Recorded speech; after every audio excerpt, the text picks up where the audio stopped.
Hey guys, tonight we are pushing through a set of tall brass doors that have been polished by a man paid less than the gloves on display into a world that desperately wants to look like a palace and mostly succeeds the great American department store. Forget the cozy nostalgia of holiday window shopping and the gentle ding of an elevator bell behind the marble columns, the perfume clouds, and the smiling clerk who calls you madam.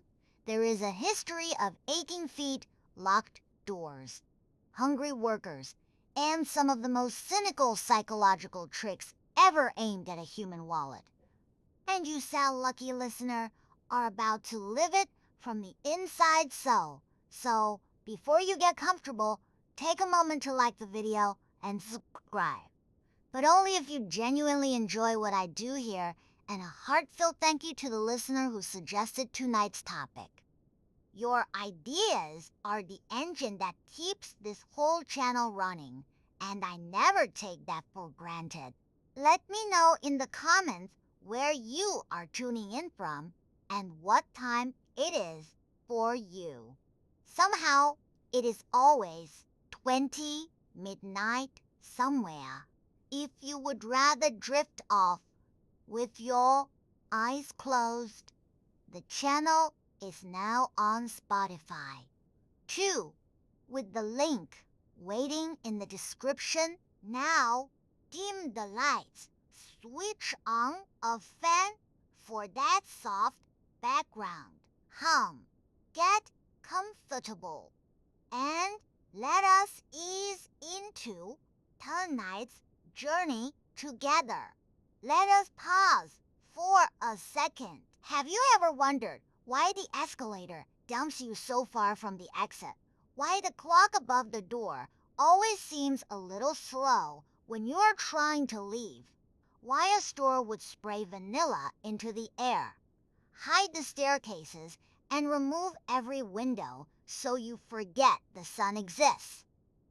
Could you survive a 12-hour shift on your feet without sitting down once, smiling at a woman who just called your entire family stupid over a torn ribbon? Would you last a single day folding handkerchiefs for pennies while the man whose name is carved over the door rides past in a carriage worth more than your whole village? Well, congratulations. You have just woken up in the year 1902 in a narrow boarding house. And today is your very first day on the sales floor. Your feet do not yet know what is coming. Good luck. Your eyes open to the clang of a boarding house bell, and for one merciful second, you forget where you are. Then you remember today you joined the staff of the grandest store in the city, a building so enormous that people travel for miles just to walk through it and buy nothing at all. They call it a palace, and they are not entirely wrong. Marble floors stretch out like frozen lakes. Chandeliers drip from ceilings 5 stories up, and the air smells of leather, lilies, and money. It is breathtaking. It is also, you will soon learn, a beautifully decorated machine built to separate human beings from their wages. And you are now one of its smallest moving parts.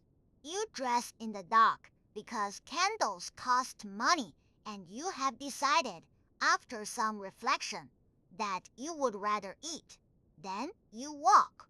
The store is far enough from your bed to make your shoes complain, but close enough that you cannot justify the price of a streetcar, so you go on foot through the gray morning, past horse carts and newspaper boys, until the gray building rises in front of you like a wedding cake somebody decided to make out of stone. You do not enter through the brass doors. Those are for customers, and you are not a customer. You are scenery. You slip in through a plain side door, sign your name in a ledger, watched by a man who looks like he has never been pleasantly surprised in his life, and step onto the floor before it opens. In the hush before the crowds, the store is almost holy. Sunlight, what little they allow, slants across counters, polished to a mirror shine. Bolts of silk glow like stained glass. There are gloves for hands you will never shake, hats for heads grander than yours, and perfumes named after cities you will never visit. It is, you realize, a cathedral. Everything about it is designed to make you look up, feel small, and believe that something better is available for purchase. Just one counter over, the modern shopper would recognize the trick instantly. It is the same feeling you get walking into a store today and suddenly deciding you have always needed a scented candle the size of a fire hydrant, or it turns out it's a sales technique and these people invented it. A supervisor appears and assigns you your post, not the perfume counter, which is a kingdom unto itself, and certainly not the jewelry, which is guarded like a small bank. You get notions, buttons, thread, ribbon, hooks, and pins.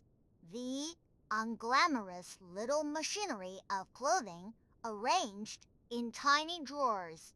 You will be expected to know by heart by lunch. It is the retail equivalent of being handed a mop on your first day at the opera.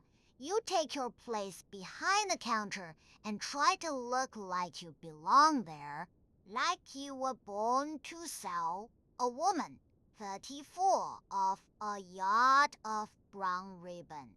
Around you, the great machine begins to wake.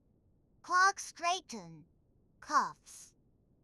The floor walker glides into position. Somewhere a clock you cannot see ticks toward opening. The doors will swing, the crowd will pour in, and the cathedral will begin doing the one thing cathedrals and department stores have always done best, which is asking you to believe. For now, you stand very straight, smile at no one in particular, and wait. The palace is beautiful. The morning is calm, and you have absolutely no idea what is about to happen to your feet.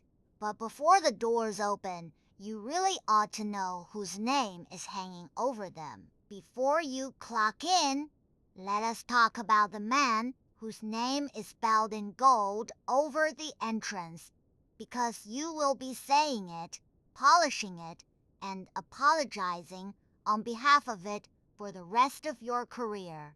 The men who built these marble palaces were not gentle dreamers. They were ruthless, brilliant, occasionally unhinged merchant kings who turned shopping into a religion and themselves into its high priests. One started as a poor immigrant with a push cart. Another built a store so vast it had its own power plant, its own post office, and a pipe organ loud enough to rattle teeth.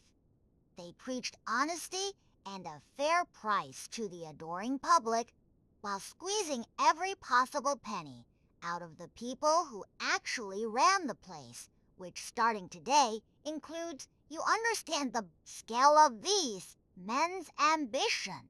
Before them, shopping was a negotiation. You walked into a small shop. You haggled. You were watched suspiciously by a man who fully expected you to steal a spoon, and you left feeling vaguely accused. The merchant kings looked at this and thought, what if it were the opposite of that? What if the shop were enormous? The prices were fixed and printed, so no one had to argue. The doors were open to anyone, and the whole experience felt less like buying socks and more like attending a coronation. It was a genuinely revolutionary idea. And like most revolutionary ideas, it made a small number of people staggeringly rich. They competed like rivaled popes. One installed electric lights, when installed electric lights still terrified people. Just so passers-by would gather and gawk. Another offered a money-back guarantee, an idea so radical that customers half expected to be arrested for trying it. They built tea rooms, art galleries, nurseries, and rest lounges. Anything to make a person feel that the store was not taking their money so much as gently improving their life. The modern version is the shop that gives you free sparkling water and a sofa while quietly relieving you of, oh. The technique has not changed, only the upholstery. But peer behind the gold lettering and the picture sours. The same king who guaranteed the customer satisfaction guaranteed the worker almost nothing. The fair price he advertised did not extend to the wage he paid. He would spend a fortune on a marble staircase and refuse to spend a few coins on a chair for the woman standing beside it for 12 hours. He saw himself as a public benefactor, a civilizer, a man bringing beauty to the masses. And in his own mind, he was. He simply did not count you among the masses worth being kind to. You will meet him perhaps once if you are unlucky. He sweeps through the floor like weather, trailing assistants, inspecting, nodding, occasionally pausing to rearrange a display. You spent an hour perfecting. He knows the price of everything in the building down to the penny and the name of almost no one who sells it. To him, you are not a person. You are overhead. A faintly inconvenient cost of doing business like heating. And yet, here is the maddening part. He is not entirely a villain. He really did build something extraordinary. A place of genuine wonder. And millions of people genuinely loved it. That is the trick of the whole dark history. And you are about to live inside the contradiction. The palace is real. The magic is real. So is the exhaustion. And so is the bill.